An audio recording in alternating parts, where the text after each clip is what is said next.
Welcome back, guys, to the World Class Show. I'm Ricky. This is Gabe. Jalen. And we are happy to be back during our little international break. And, we got a couple of international games to talk about. But we also have a special guest today. But first, I just want to say how you guys are doing. Solid. Pretty good. Good weekend? Yeah. It was all right. Yeah. Him and I went to Tampa. Good time. Good time. We missed you. Yeah, missed you. Missed you guys too, man. Yeah. Missed y'all too. Yeah, well, we'll get you next time. Yeah, it's hard being the only world class member in Duval for a weekend. Hey, so. man, we missed you on the last two trips, man. We got the third What was one. the last one? Oh, Miami one. Miami. So, Yeah. We gotta, Third time's a charm. I'll be there the next one. hey, so. there we go. I hope so. Yeah. I'm actually, I want to do our third one. I want to go to Charleston. South For the Carolina? Battery. Oh, So let's try and get that pin. I'm down. Yeah? I'm in. All Y'all- right. y'all Are ready? you You heard down? it first. Are you down? You heard it. I logged in. Do we have to do another bail on camera? And Look straight in the eyes of the lens. there will be another vlog. So for that one, Yes. because these guys have been slacking. We've been slacking. I know. Well, it's work. I ain't gonna. Hey, no, it's you right. We've been slacking. Yeah. Slacking. We've been slacking. It What'd is you good. say earlier? It ain't nothing but a side dish on my plate. So. Oh man, but yeah, so we were in Tampa working with the Rowdies. Yeah, shout out to the Rowdies. Shout out to Rowdies. Great game. They clinched the playoffs. Yep. With that dub against Louisville. Yep. So It was a great game. It was a good back and forth in the beginning of the first 60 minutes, but then Tampa Bay just at the end of the game just started dominating. So, shout out to the Tampa Bay Rowdies. I'm rooting for you guys to win it all. So hopefully you guys do it. Because it will be there. Yeah, if the championship can stay in Florida, No problem. cool We with all me. win. Yeah, we all win. Yeah, but like I said, guys, it's international break, so we got a lot to talk about. USA are playing the game. So, but to talk about the U.S., we have a special guest here on the show. So Yes, we do. So joining us today, we have Brad from the American Outlaws. Brad, you want to come on in? Come on in. Thanks, guys. No problem. Appreciate y'all having me on. Yeah. You gotta put some Eagle sound as soon as you. Some red, white, and blue confetti. Yeah. What's a kilometer? What's going on, man? How are you? I'm good. There's a lot going on right now, both on and off the field, especially for the U.S. teams. But it's good. Things are going well. We're staying busy, and as a chapter, we're moving along and just trying to keep our eyes on the future now for the next round of events. Good. So for the people behind the camera, tell us who you are. What do you do in terms of with the American Outlaws? What is the American Outlaws? All of that good stuff. Sure. So my name is Brad Terry. I'm from Jacksonville, born and raised, which is seems like there's not that many people that can say that nowadays because Jacksonville is just exploding, which is a good thing. So I am the president of the American Outlaws Jacksonville chapter. We are just the local affiliate for the American Outlaws, which is a bigger organization. Yeah. If you're not familiar of who the American Outlaws are or what they do. So basically they are just, the direct soccer support group for the men and women's national teams. And that's not just the top league teams. That's, all the way down from, your U20s to your Paralympic teams as well. But yeah, obviously, there is a focus on the top men and women's teams specifically, but so yeah, it's just a nonprofit organization whose main goal is to support U.S. soccer, and AO Jacksonville being, basically a small part of that. We are, like I said, just the local branch of it here in North Florida. So our goal as a local chapter, again, just supporting U.S. soccer, men and women's, but we as a chapter want to focus on supporting soccer as a whole in North Florida. So whether it's Jax USL, whether it's the Armada, Ocean Way, collegiate teams, UNF, whoever it may be, we're here to support them and see the sport continues to grow here in North Florida. Yeah. That's awesome. Yeah. Awesome. So we want to really thank you for coming in here and joining us and talking footy with us. I appreciate you guys having me on. I do want to ask though, being having started, is American Outlaws only in Jacksonville, as far as being in Florida, or is it also in Orlando, or do you guys travel to Orlando when USA plays in Orlando, or? Yeah, so there are multiple chapters in the state of Florida. I can't remember what the official number is at now. You know, there are certain chapters that have popped up more recently, smaller chapters, but you know, some of those chapters haven't earned their. So basically, there's protocols that a chapter has to meet in order to be considered an official, you know, chapter of AO. Yeah. And that's mainly just relying on, you know, member numbers. You know, how many active members do they have? And once they reach a certain threshold, then they will gain that official status. Right. So I can't really tell you, you know, the official chapter number at this time. But I know there's, you know, Orlando, there's Miami, there's Tampa, there's St. Pete, Panama, Tallahassee, Fort Lauderdale. So, you know, it's a big group for sure. And we as a group of Florida AO chapters, we have our own group where we stay connected with each other and, you know, bounce ideas off each other because, you know, the men and women are always down here in Florida playing. So there's a lot of, you know, cohesiveness, I would say, amongst the individual chapters, and you know, Orlando's been, you know, a hotbed, you know, more recently. They've seen a ton of international appearances from both the men and women. So, you know, we like to work with them, you know, kind of cross promote each other, you know, just basically work towards that common goal of supporting U.S. soccer. So it's a good group of people. I speak to most of the other presidents of the other chapters fairly regularly, so we stay in contact and just try to, you know, see what we can do to grow the sport in the state of Florida as a whole. Yeah, I think it's really cool that you mentioned you guys, you know, not just national team soccer, you support all different levels and different, even down to college. So I think it's pretty cool that you guys are really trying to take from the ground up as far as like growing and supporting the soccer here. So yeah, I mean, didn't know that. like I said, we're here for one, you know, common goal. Like I said, you know, U.S. soccer, but you know, we're soccer fans by nature. Right. So we think we would be doing ourselves a disservice if we weren't, you know, promoting these other teams here in our area and trying to continuously build the sport. So we would try to pay much attention to that. Absolutely. Yeah. How did you get to the status? Like, how did you find AO and how did you kind of become part of it? Well, you know, for me personally, so I played soccer, as you know, most kids do, you know, at a young age, when I really didn't know what I was doing. You know, I was kicking a ball around and being yelled at by the coach, you know. But that's where my soccer playing experience starts and stops. And you know, I never grew up a soccer fan really. I came from a family that played football. My dad played football for Georgia. My grandfather also played for Georgia. So I come from a long line of football players. But it wasn't until the 2006 World Cup when a buddy of mine who I grew up with, who lived down the street from me, big soccer fan, he invited me over for the World Cup and he was like, "Hey man, you know, just come watch it, and you know, you may like it." And I got in there and I was hooked immediately. I was like, this is awesome. Like the World Cup, you know, atmosphere. It was just, it's like unlike anything else. What game was it? I can't remember games in particular, but I know I watched a lot of Germany, a lot of Spain. Oh, okay. Fernando Torres, he was like one of the big names that caught my attention real quick. I was like, okay, this is cool. And it's like, you know, we got the Super Bowl. Everybody knows how big that is here in America. But you see something like the World Cup and you're like, this doesn't even come close.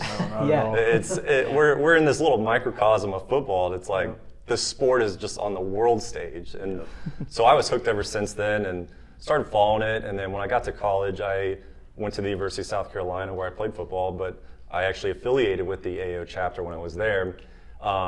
Ultimately transferred to Florida State. So then I affiliated with the Tallahassee chapter. And then eventually when I moved back some time ago, I affiliated with the Jacksonville chapter. So I'm actually going on my 10th year as a member of AO this year. So I'm really happy about that. I'm excited. I've watched AO, the sport of soccer specifically in America, just continue to explode. Yeah. So being a part of AO during that, has been, nothing short of, exciting. And so when I got here, I like I said, I affiliate with the Jacksonville chapter, and unfortunately, the Jacksonville chapter it had a hard time, especially when they missed that World Cup in 2014, I think, or no, 2016, 2018. Yeah. 2018, yeah. So that was, a huge blow. Yeah. And then, a few years later, COVID hit. And then, so that was just compiling everything. And AO Jacksonville kind of went in a state of dormancy, essentially. There wasn't anything formal going on. People knew about Lynch's. That's where they used to have the chapter bar. Right. So people would just show up, and even though there wasn't like any formal, announcement from AO Jacksonville, hey, we're going to be here watching the games. Right. People just already associated Lynch's, so I think that's kind of how they were just getting by for some time. But about a year ago, AO Nationals reached out to all the remaining, AO Jacks active members and said, hey, we'd really like to get AO Jacks back up and running, because they know what this chapter can be. They've seen, how popular the games are when they come here and play at the Jag Stadium. They're almost selling out every time they're here. Yeah. So we know that, AO Jacks can be a big thing, can be a good thing for the community. And so they reached out to the active members, and me and two other people were the only three people that stepped up and said, hey, yep, we'll step in and we'll take it over and we'll get this thing off and rolling again. And one thing kind of led to another, and here I am as president. When I said I would step up and help, I didn't really mean I would take over and run the thing. Right. But I was quickly anointed as president, and I was just kind of like, all right, well, you know what, let's do this. Yeah. If we're going to do it, let's do it the right way. And it's been a blessing ever since, absolutely. That's awesome. So as president, what are some of your duties to kind of like push the games? Are you kind of the one like putting on the events? Like, what are some of your job responsibilities as president of the AO chapter here in Jacksonville? Yeah, I wouldn't say there's one specific thing that is, my sole responsibility. Mike and Barbara Levine, Mike's our vice president, and Barbara's our secretary and treasurer. So she handles a lot of, our financial stuff, our member dues, stuff like that. Mike's great. They're both great. If you don't know, they're both retired.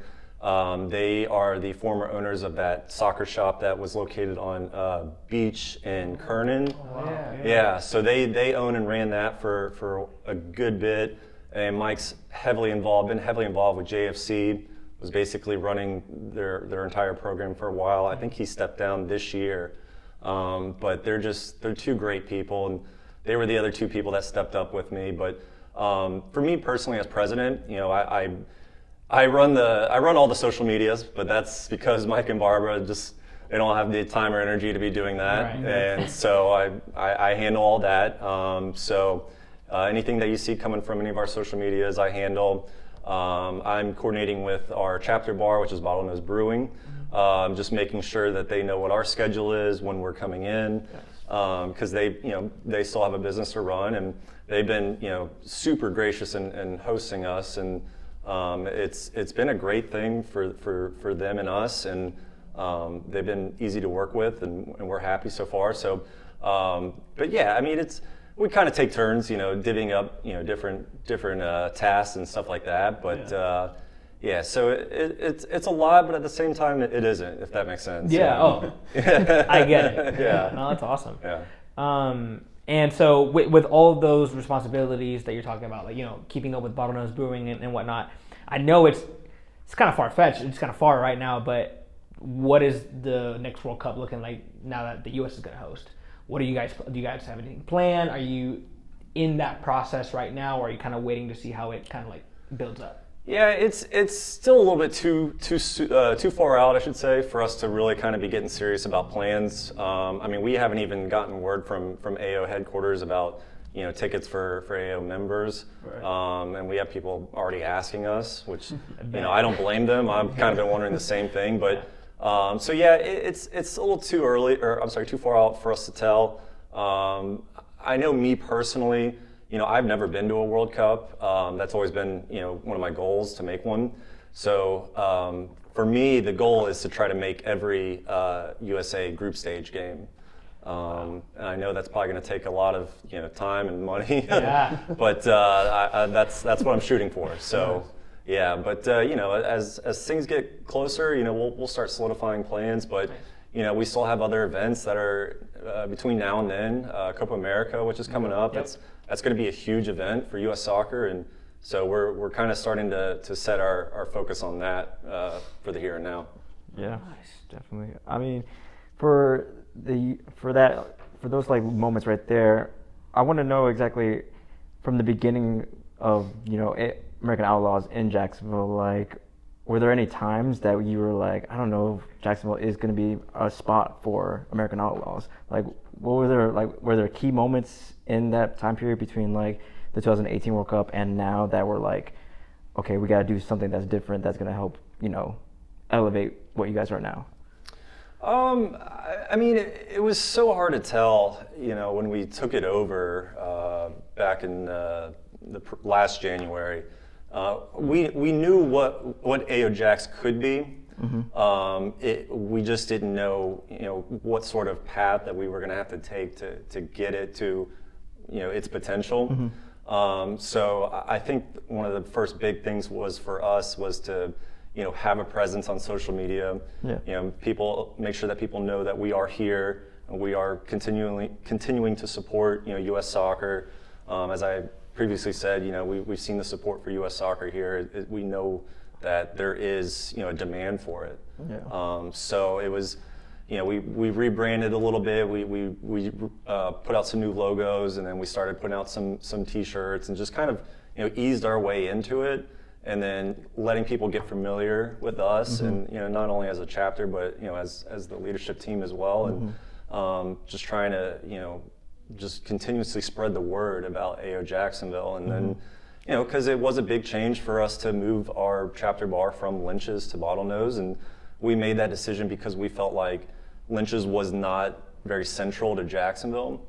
Jacksonville is such a big, huge, continuously growing city, mm-hmm. that we felt like we needed to make our events more accessible. Yeah. I live in Riverside. Mike and Barbara, they live at the beach, and there's a lot of people spread across this whole city that are coming from all different places. So when we made that switch to Bottlenose, it wasn't an overnight thing. People just started coming out in droves. Mm-hmm. I remember some of the first few events, it was just me, Mike, Barber, and myself. Oh, yeah. And then we're kind of looking at each other like, did we make the right decision on this? Is this the right move? Mm-hmm. Are we doing things? So there was a lot of second guessing involved, absolutely. But now that we've been there for, like I said, a solid year and a half, people have become familiar with who we are, where we are now. Yeah. We try to promote still some of the other venues for the Women's World Cup. Yeah. Our goal was if people aren't able to make it to Bottlenose to join us, then we would like them to still be somewhere watching the games, supporting women's soccer, and continuing to grow that sport. Definitely. Nice. Definitely. Yeah, I remember when Gabe and I first met you. I think that even that game, I think since then, you guys have grown like attendance-wise at every event you guys hold, and I'm like, man, it's crazy how quickly that stuff can grow. I know. The need for it here in Jacksonville has always been there. I think it just takes people like you and your team to set it up for everybody and give people a place to go and go see other people support it as well. Yeah. Well, when the Men's World Cup, the most recent one we just had, rolled around, I mean, we weren't sure what sort of response that we were going to get. Mm-hmm. We thought there could be 10 people here, there could be 200 people here. We really didn't know.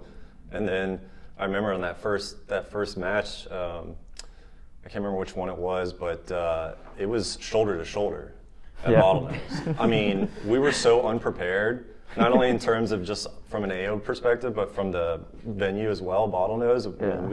We weren't properly staffed. The lines to get drinks were backed up. I mean, it was crazy. I mean, people couldn't even get in through the front door, and that was just like eye-opening for us. We were so caught off guard by that, but it was a good problem to have. But we're using that as a learning experience and trying to make some necessary changes for when the next big tournament rolls around, which, like I said, would be Copa America, and hopefully we get that same sort of response. Yeah. Were you mostly like focusing on collaborating with like, you know, say like World Class? We were also trying to help you guys out, but also like with Jack's USL, Ocean Way, JFC. Like, were you guys just getting the word out them too as well, or was it just mostly just posting something on social media? No, I mean, you're 100% right. I mean, that was kind of one of the first goals that we tasked ourselves with when we took the chapter over is, okay, we need to reach out to these other groups here in North Florida, like Jack's USL or the Armada or Section 904, Riverside United, and, you know, we need to, you know, get with them and try to come together and see if we can all work towards a common goal of growing the sport. Yeah. And so we have done that. We have partnered with Jack's USL. We have partnered with the Armada, Section 904 for all those events. Yeah. We partnered with the Jumbo Shrimp for that England match. Yeah. And set up in the outfield and had it on their big screen. And that was, you know, amazing in itself. Yeah. And so it's kind of been almost an organic growth, you know, working with those other groups, just kind of feeding off each other, and it's been, you know, hugely successful for us, but not only for us, but for the sport of soccer, absolutely. Yeah. Is there one spot still on the map that you guys still want to hit for, you know, a USA match or anything like that, like another bar that you guys are still hoping, maybe even at the football field? With the big screens? We'd like to. We inquired about the Jag Stadium for that World Cup match that we ultimately ended up doing at the Shrimp Stadium, but to even turn on their jumbo boards was like tens of thousands of dollars just to flip them on. Wow. So that was kind of out of the question almost immediately. You know?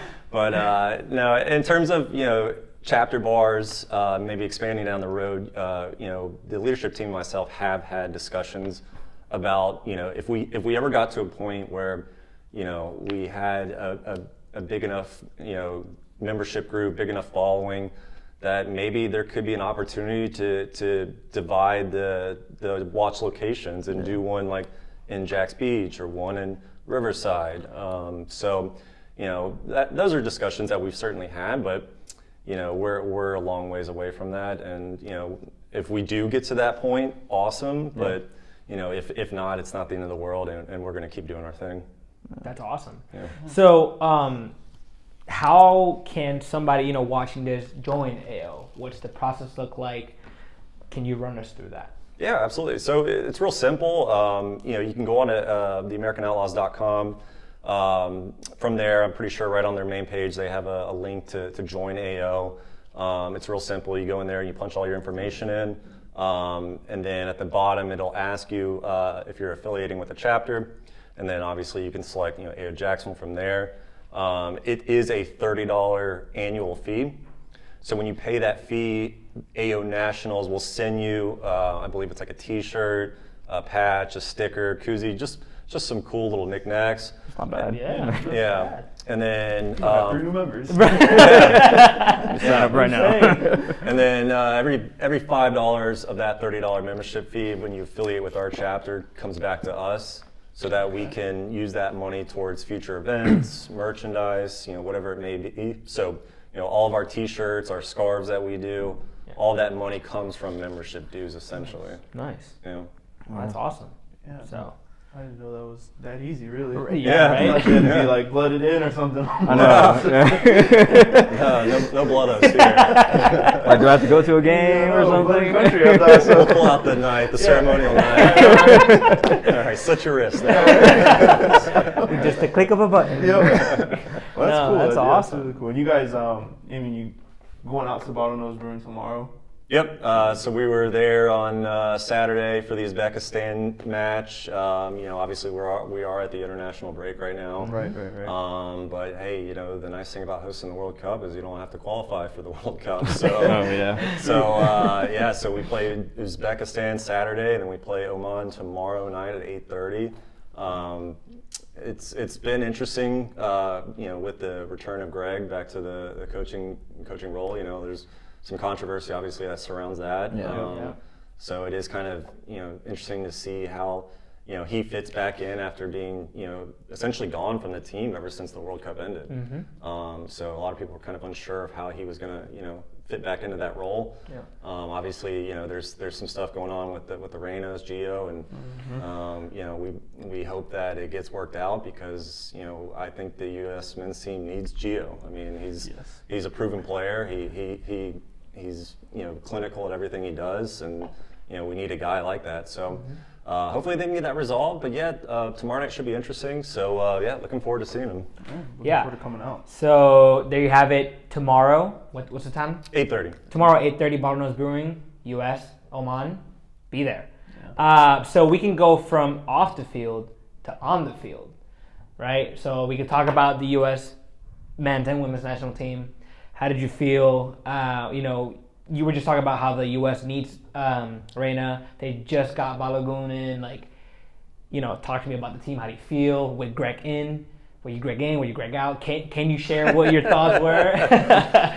I mean, I like Greg. I really do. What I don't really care for is kind of the approach that the U.S. Soccer Federation has taken to Greg and the off-the-field issues that were kind of circulating after the World Cup, with the talk of, hiring a firm to look for other potential replacements, and then they just turned around and, hired him back, which, it just, like I said, I'm not comfortable with that. I think, it kind of seemed like they knew what they were wanting to do from the beginning and just kind of, hired this firm to appease people. Yeah.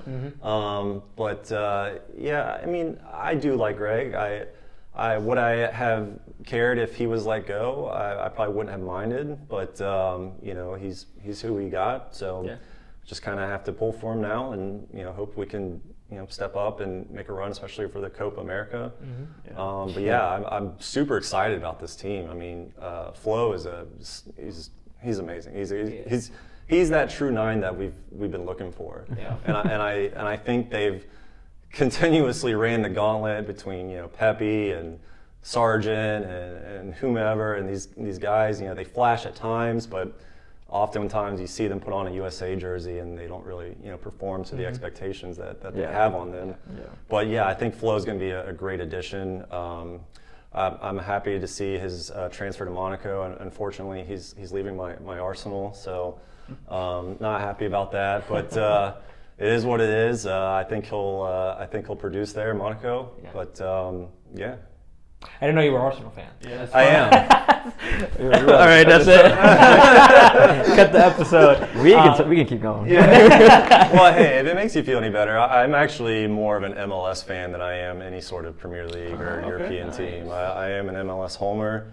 Nice. Orlando City is my team. Okay. I'm real happy with them right now. you guys are I think third right? in the East right now. You guys are doing a big one. Yeah, they've set records for away wins for the organization. So they're looking good. Facundo Torres has been playing out of his mind. Duncan McGuire, I mean, talk about a steal in the draft. He's been just producing, and it's great to see. And in terms of Arsenal, MLS, Arsenal's kind of on the back burner for me. Okay. But MLS all day. We'll allow that. We'll allow kind that. of going to go off topic because I was looking at that Orlando City versus Miami game, and I just wanted to know, do you think the MLS is on Messi's side? Oh, absolutely. Is it scripted? The MLS has invested so much time and money to bring Messi in. The last thing that they're going to do is try to hinder, any sort of potential growth that he may bring to the league. Which has, clearly been astronomical. I mean, the Messi effect is a real effect, And as an Orlando City fan, I am not thrilled about him being in Miami, especially when you go from a dead last team and who as an Orlando City fan, I'll say, I don't think their supporters are true supporters, and you could see a lot of their stands before the Messi effect took over. And, that's very true. So that's my that's my opinion personally on it. But, we'll get another crack at that when Orlando take on Miami in the regular season. Are you on? No, unfortunately not. Tickets are still a little too rich for my taste. Arm and a leg. Yeah. But no, I will be watching. I do have Apple Pass, and so I watch as many games as I can. But I wish I was going to that one. Yeah, no. I mean, did you want to stay in the MLS or did you have a question about the U.S.? Hey, no, I wanted to get final thoughts on the exit of the women's national team. Yeah. And then we can move on to MLS. So, what are your thoughts? My thoughts are that, you know, it's such a tricky situation with the women's team. You know, clearly they were lacking an attack. I mean, you saw that. They struggled to move the ball up the middle, struggled to create any sort of real, you know, chances. And obviously, you know, the results, you know, spoke for themselves. So, you know, I think it's probably a little bit of a combination of the rest of the world is probably catching up a little bit, putting a little bit more emphasis on their women's national teams. Yep.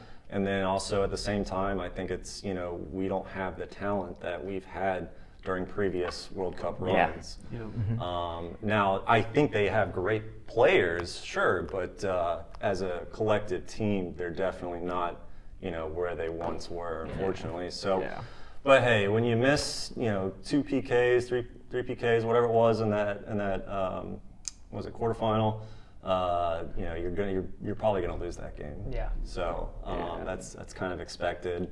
But you know, I think they've definitely got a lot of young talent. Right. So you know, it was good experience nonetheless for those younger players. Yeah. And you know, when the next World Cup rolls around, I expect them to, you know, be back up at the top and, you know, be back in form. But yeah, they're gonna have to get the coaching situation obviously figured out, and it'll be interesting to see who, you know, they ultimately decide to bring in. But That's what I was going to ask you about the whole coaching situation, because when I was looking at the tactics from this coach, and especially when they were competing in the Olympics and in She Believes Cups, I wasn't feeling too confident with the style of play and like the player selections, because it just looked like each player was trying to do their own thing individually.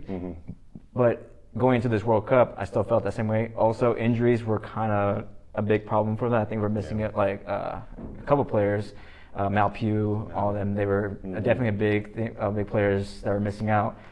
But I just wanted to see, do you believe, you mentioned that you believe these young players can still be as competitive as in the next World Cup, or do you think the world has just finally caught up and the U.S. will probably have a trial of not winning the World Cup for the next couple decades?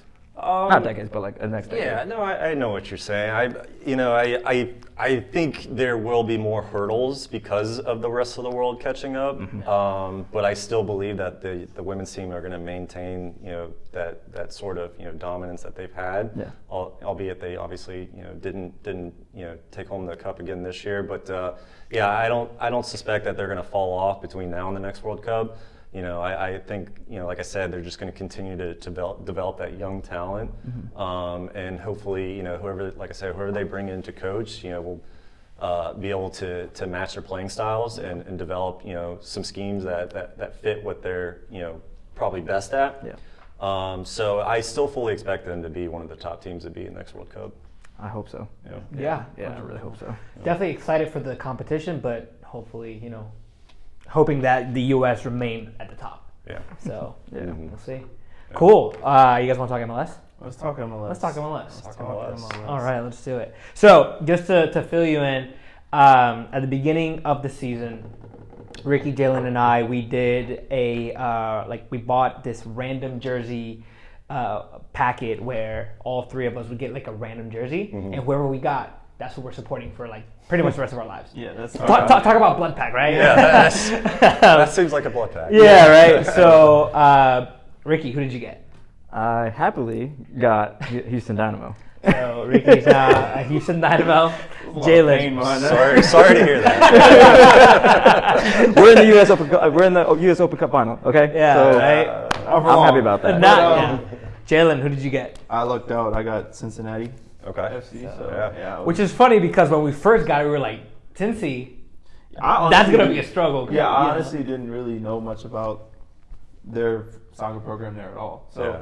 the fact that I was like, Ohio. Like, what are we talking about? But no, they're I can actually say I happily got to see that stadium for the first time. Really? I went up for the Mexico-U.S. World Cup qualifier, the Dos Acero, and it was.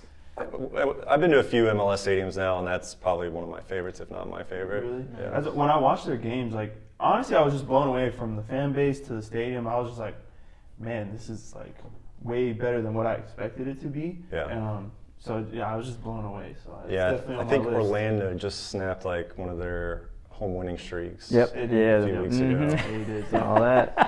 Yeah.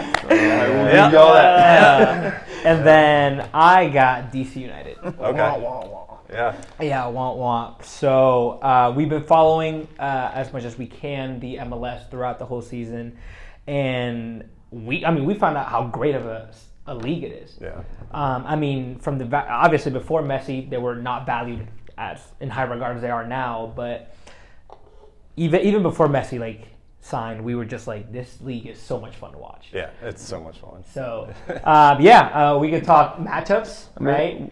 Quick question. Or, yeah. Were you supporting Orlando City when they were in the USO? Yeah.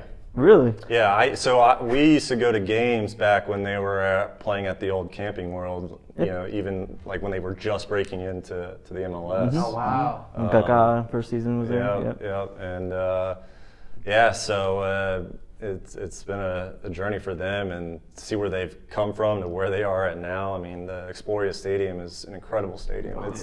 It's one of the premier MLS stadiums, and I'm biased, but you know. No, honestly, I was just saying before the podcast we were talking about our favorite soccer experiences so far, and I was saying like that stadium is like there's not a bad spot in that whole stadium at all. So it's like it's beautiful. Yeah. Yeah, we love going to the Orlando City Stadium.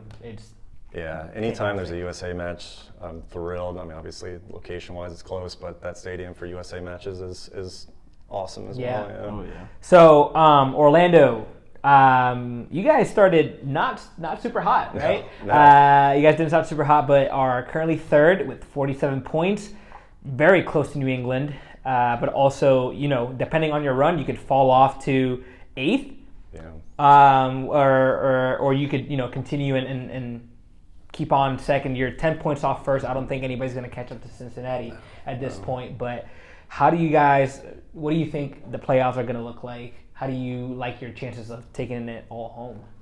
Yeah, I mean, like you said, I mean, when the season kicked off, they were looking quite shaky, and Orlando City Twitter was going crazy, calling for Poppy to be fired, and I'm a big Poppy fan, so when people were saying that, I'm like, this seems a little bit premature. Let's wait and see how this plays out, and then fast forward to today, and now those people who are calling for Poppy to be fired are kind of looking like fools right now, and.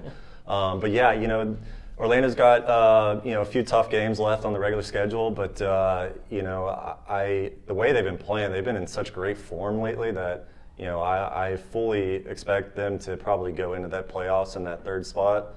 Yeah.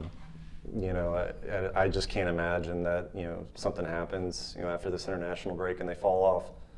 Well, I mean, what changed for Orlando City, from going from that to now third place and hopefully, being potential winners of the MLS Cup? Scoring goals, man.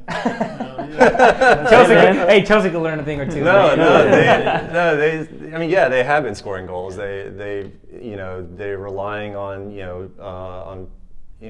Duncan McGuire, who I mentioned earlier, who they drafted. He's averaging almost like a goal every 90 minutes or something like that. He's had a tremendous tremendous season so far. Facundo Torres has been playing lights out. They've got a lot of good players, and they have Galese, El Pulpo in net, and that dude is just a brick wall. Yeah. Did you see that save he made the other night in the international game? Yeah, I did. Yeah. I mean, he's insane. just so good, and I think he just brings so much confidence to the team. Yeah. Then you got Johansson in the back, who's played 100+ caps for Orlando City, and that guy was from what I understand working at like a deli overseas somewhere, and he got a call to come try out or play his way in, and Wow. now look where he's at. That's a dream. I know. Just 9 to 5 working in the. You Yeah. want to try for Orlando City? We don't got that sandwich. Sorry. Anyways, back to work. Yeah, no. Like you said, you guys have a tough run going against Columbus. NY City FC, not in the playoffs, but I still think they're a tough opposition. Inter Miami, Nashville, New England. I mean, Miami. it's looking tough. It'll be interesting to see what happens with Miami. I mean, Yeah. Do you think they're gonna clinch the playoffs at least? Being at home, I think so. I mean, I think it's difference gonna- is like a 3-point difference between like them out of the playoff spots and then whoever's in is like. I was just it's shocked that they close. won this weekend. Yeah. I mean, how fit is Messi going to be? Because I mean, you could see him starting to wear down a little Yeah. bit in that last stretch of games. I mean, he obviously he's a little bit older, so if he can maintain his fitness and continue performing consistently like he has been, then yeah, I think they could. But it's going to be a tough task to hit. But I think they could do it. I believe so. Yeah, I'm rooting for the treble. And people want to talk about Messi and MLS defending, but you can go back and look. Even when Messi was at the top of his game playing for Barca, I mean he was doing that to that's- defenders in La Liga. It's Yeah, like that's some this banner isn't I'll never MLS understand. poor Yeah. defending. This is Messi. Yeah, I'll never understand that because I'm like, man, you can't sit here and knock who he is. Yeah. Like, you can't sit here and say like, I'm thinking he's going to any league and doing that. Honestly. That's what I was gonna say, because like people were saying like, oh, is MLS bad or is Messi just that good? I'm like, Messi's just Messi. He's just that good. He's really just that guy. He just won a World Cup. He's just done it in PSG. Obviously not in the Champions League, but he's winning titles no matter what. So I don't think it was a problem for. Was that the Nashville game when I think he had like 3 or 4 defenders on him and he still buried it top corner? Oh yeah. I mean, yeah, in a it's just like- final. That's not bad defending. That's just Messi being Messi. Yeah, it's Messi being Messi. Yeah, I know. It's a crazy game. But It is, but I mean, I don't know. I'm super stoked to see.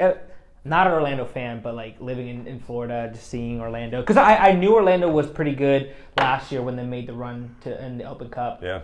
Or they won it. Sorry, Won they it. won the Open Yeah. Cup. They Yeah. won the Open Cup. And then starting off kind of rough this year, I was like what's going on? Yeah.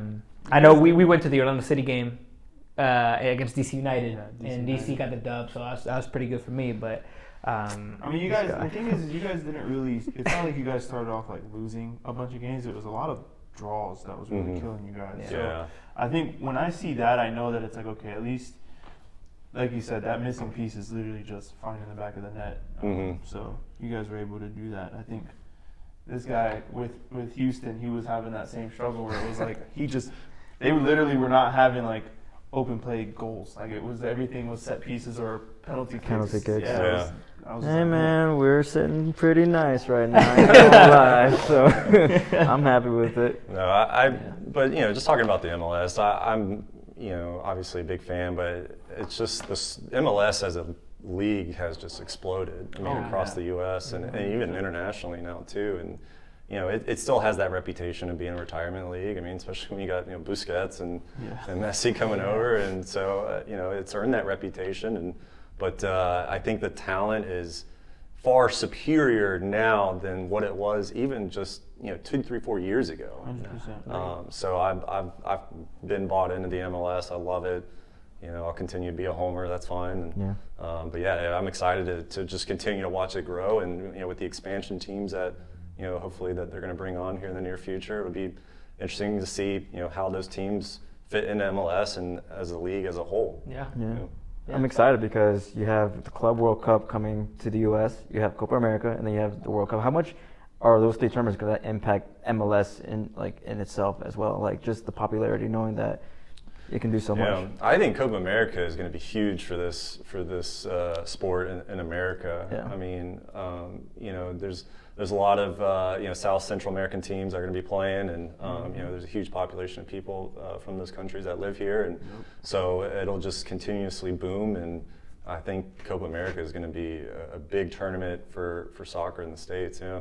Yeah, I think within the next decade, just like the amount of soccer that's going to be played here is just going to be like completely different. It'll be a nice predecessor for the World Cup. Oh, yeah. Because when Copa America is done and next on the horizon is World Cup, I mean, it's going to be, I think the demand for it is going to be huge because of Copa America.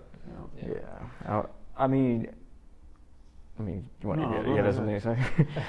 I was going to talk trash about the Saudi League again. Just go ahead. No, we can talk about that. No, but I was gonna ask, like, you mentioned earlier you've been to the USA Mexico game. Like, what's one game that you remember that was just like atmosphere-wise was insane? Was there a lot of like back and forth with fans, or is it always gonna be a friendly environment with American Outlaws? Like, you guys are just there to support a team, or is there also a time where it's like, whoa, like this is an insane game, not just in the game, but also in the fans as well? Yeah.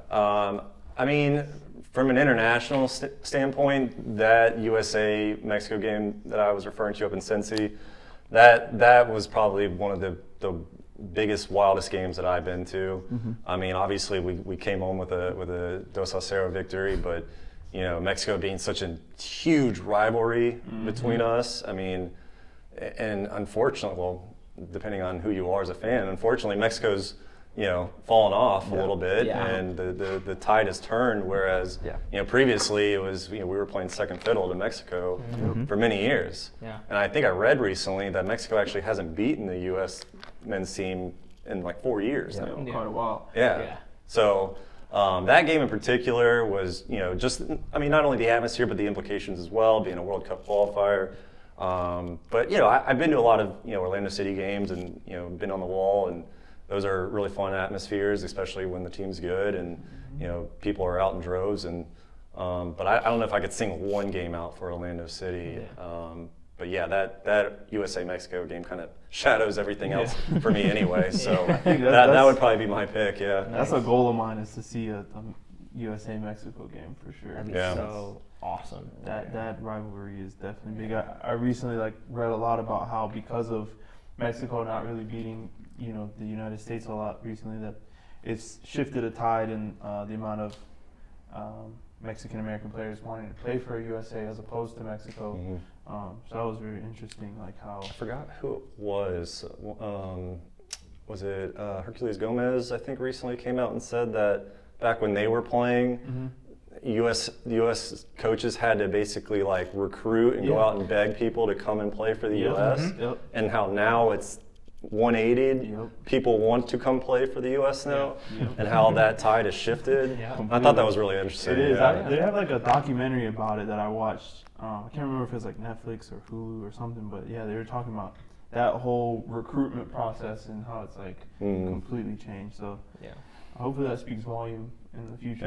Yeah. Well, the U.S. just has to capitalize off of it. I mean, they got to ride the momentum while they have it, and just try to continue having success, continuing to develop homegrown players, and then also convert those players that have dual nationalities and with the U.S. and try to get them to come over. Yeah. So, where do you think? Because I know this is kind of a topic still going on, but with the relegation system topics in MLS in America, do you think that would really truly benefit what's going on here? That's a good question. I don't think there's a clear and obvious answer. I think it can go either way. I mean, do I think relegation would benefit the MLS? Me personally, I think it would. I'm just not sure how. I feel like you would have to, from a league standpoint, you're going to have to make some serious overhauls to some of how you go about money and for teams, contracts, because if Orlando was relegated, I mean they still have that that big stadium, and they how are they going to make enough money or get the proper money that they're going to need basically to keep those facilities going? So if you can figure out a way to navigate the money, and you get teams that are on board and have a good enough infrastructure to where if they were in the MLS, then they could support it, kind of almost like a Luton, in the EPL, a small club that got promoted, and you look at their facilities, and it's just like, this is like high school almost, you Hanging know? on by a thread. Yeah. But, obviously this isn't the EPL, but, I think it could be beneficial. I don't know if they could ever figure out the money logistics of it. Of course. But, if it gets to that point and that's, implemented, it would be interesting to see how it unfolds, plays out. Sweet. So, yeah. Cool. So we're nearing the end of the show here. I kind of wanted to get your, us World Class, we want to cover all things football when it comes to, the world, but also based in Jacksonville. Like the soccer scene is growing immensely here with the Armada getting their own stadium, Jax USL on the brink of, getting a team in the USL Super League. What are your thoughts about the football atmosphere here in Jacksonville, and what are you looking forward to the most? Yeah, I think what's currently on the horizon for the sport of football in North Florida is outstanding. I mean, we, from an AO perspective, couldn't be more excited. We want everybody here to succeed. We want everybody here to flourish, and because if that happens, that means the sport is flourishing. Mm-hmm. So we don't think it's good for one team to dominate the area. We want to see parity and diversity among teams, among the sport. So we're excited, and we don't pick and choose who we support. We want to support everybody. That may step on some toes every now and then, but we don't really care. We're gonna keep doing our thing. Heck yeah. And keep promoting the sport, and we're excited for what Jax USL has planned and on the horizon, and obviously the Armada with the stadium in works for them, and it's a great time to be a soccer fan, no matter who you're a fan of. So yeah, we couldn't be more excited. We're happy to support, and we'll continue to support whoever's here. Nice. That's awesome. That's what we need, man. I love hearing that. So I think that's the end of the show here. So Brad, we really appreciate you coming over and talking footy with us. For you guys behind the camera, make sure to follow Instagram. I believe it's AO Jacksonville. Yep, right. AO Jacksonville on all handles, all pages. Nice. Yeah. So like, follow, subscribe, share, and if you're interested in joining AO Jacksonville, just shoot a DM, go on their website. All instructions are there. So once again, we appreciate you, and we'll see you next time. Yeah, man. See you guys. Thank you. Thank Yeah. you.